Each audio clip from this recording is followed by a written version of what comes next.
Hi guys. तो आज हम लोग स्टार्ट करने वाले हैं SQC1। हम लोग स्टार्ट नहीं करेंगे। मेन बात है ये दूसरा बार रिकॉर्ड हो रहा है। ठीक है, पिछले बार रिकॉर्ड किया था, कुछ तो प्रॉब्लम हुआ था। हम लोगों का ये नहीं हुआ था, वॉइस रिकॉर्ड ही नहीं हुआ था। तो इधर मैं देख ले रहा हूँ एक बार। हाँ,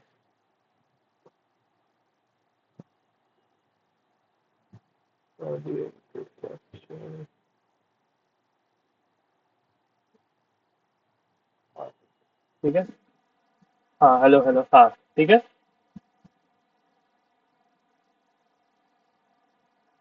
तो अभी हम लोग स्टार्ट करते हैं। हाँ, SQC1।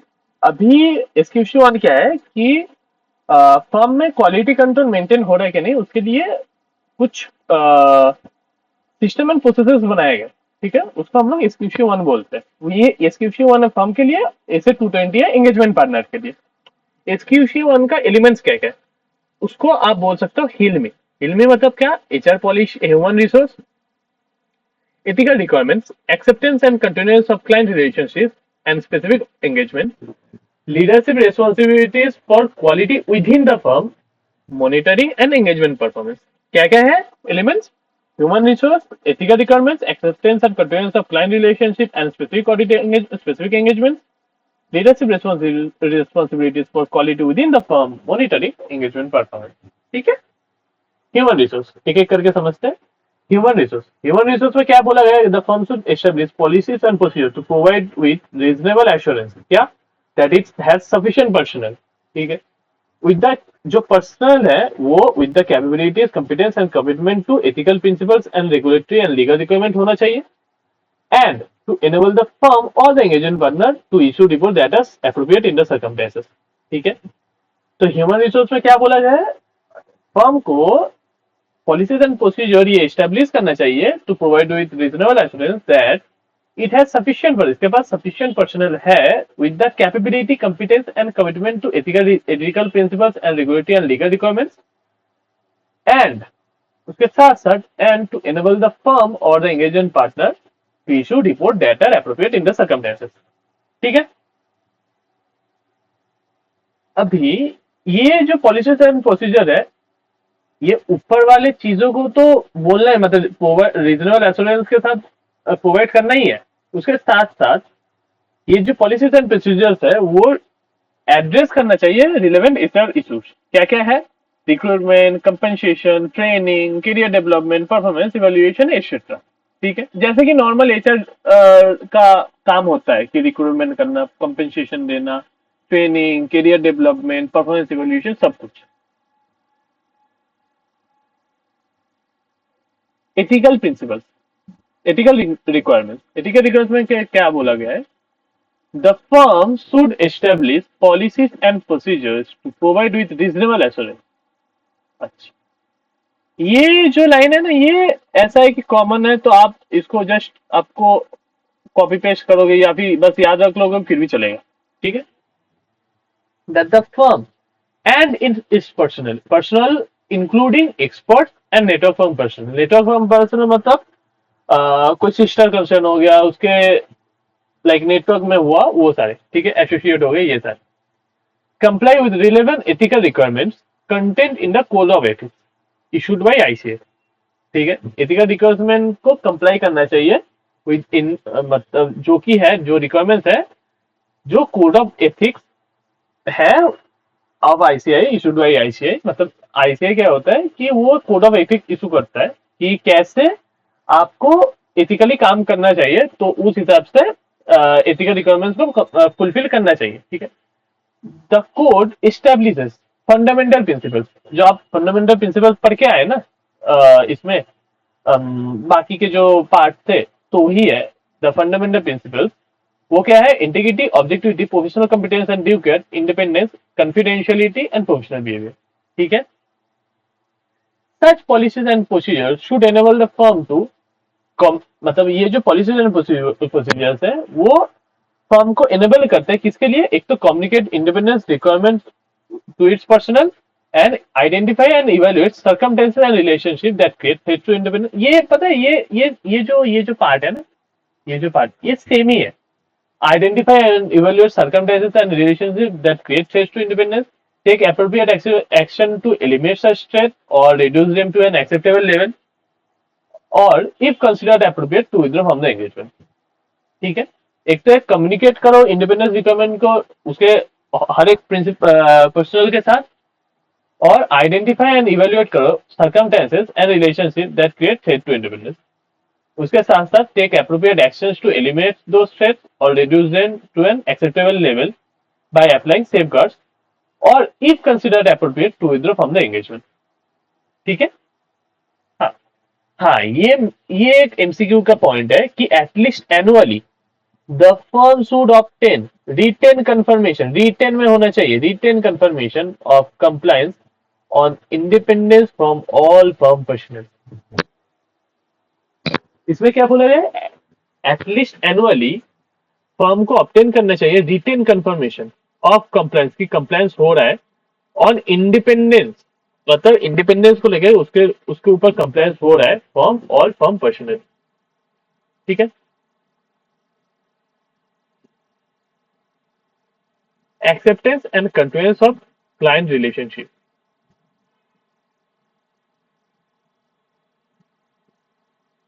इसमें क्या बोला गया, a firm before accepting an engagement should acquire vital information, मतलब फर्म अगर कोई एंगेजमेंट को एक्सेप्ट कर रहा है उसके पहले कुछ vital information about the client लेना चाहिए। ठीक है, क्या क्या, पहले तो ये हेल्प क्या करता है, it help the firm to decide about, तीन चीजों को लेकर डिसाइड करने में हेल्प करता है, integrity of client, competence including capabilities, time and resources to perform engagement, and compliance with ethical requirement. ये हेल्प क्या करता है, vital information, integrity of client, competence to perform engagement, and compliance with ethical requirement. ठीक है, integrity of client में कौन कौन से एग्जांपल्स आ सकते हैं, for example reason for the proposed appointment of the firm and non reappointment of the previous firm. मतलब ये भी तो इसको लेके भी तो इंफॉर्मेशन लेना चाहिए कि आप जो पिछला अगर कोई फर्म है जिसका कूलिंग पीरियड अभी तक स्टार्ट नहीं हुआ है तो आप उसको अपॉइंट नहीं किए क्यों।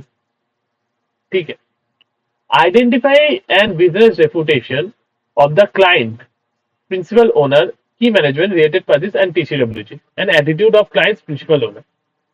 मतलब क्या, identity and business reputation of the client, principal owner, key management and related parties and TCWG. ठीक है, टीसीडब्ल्यूजी मतलब दोस्त चार्टर्ड गवर्नेंस। ठीक है, और क्या है, एटीट्यूड, एटीट्यूड किसका, और क्लाइंट प्रिंसिपल ओनर, जो प्रिंसिपल ओनर है उसका। फिर क्या है, एक तो लाइक ये तो बेसिक चीज है कि nature of client operation including business operation, whether the client is aggressively concerned with maintaining the firm fees as low as possible, indicating of an inappropriate limitation of work, indication that the client might be involved in money laundering or other criminal activity।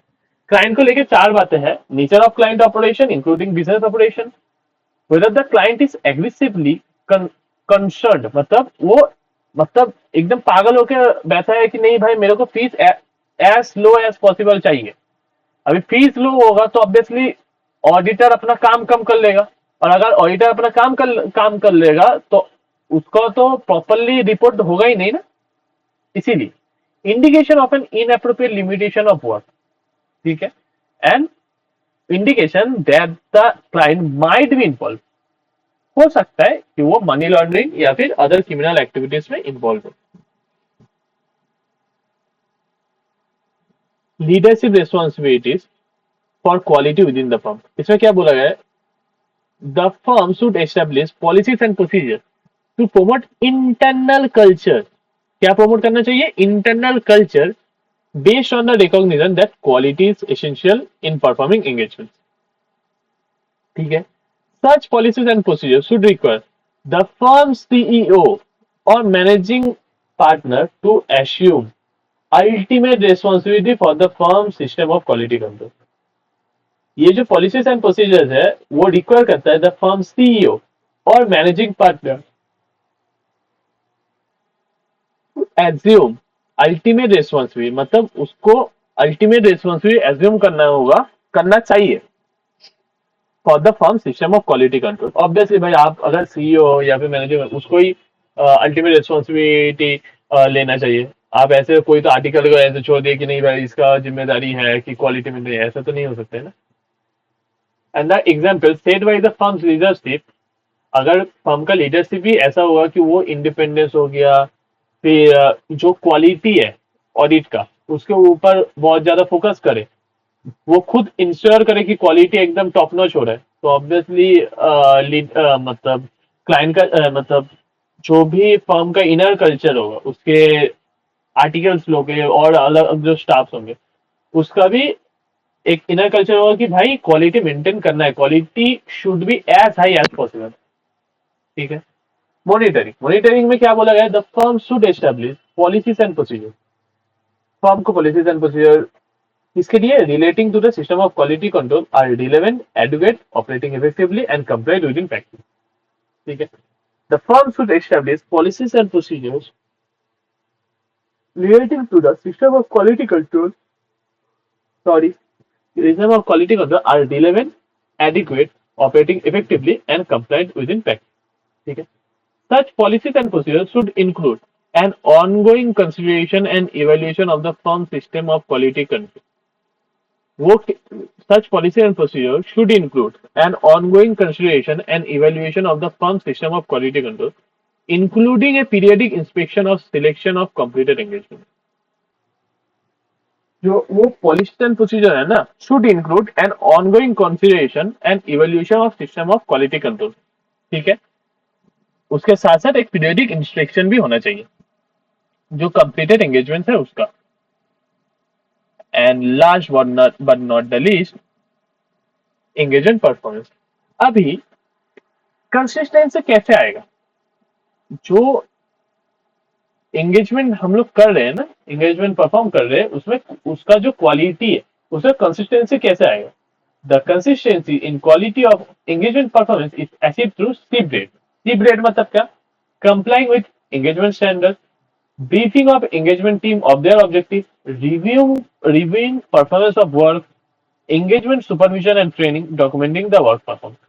ठीक है। जो consistency है in quality of engagement performance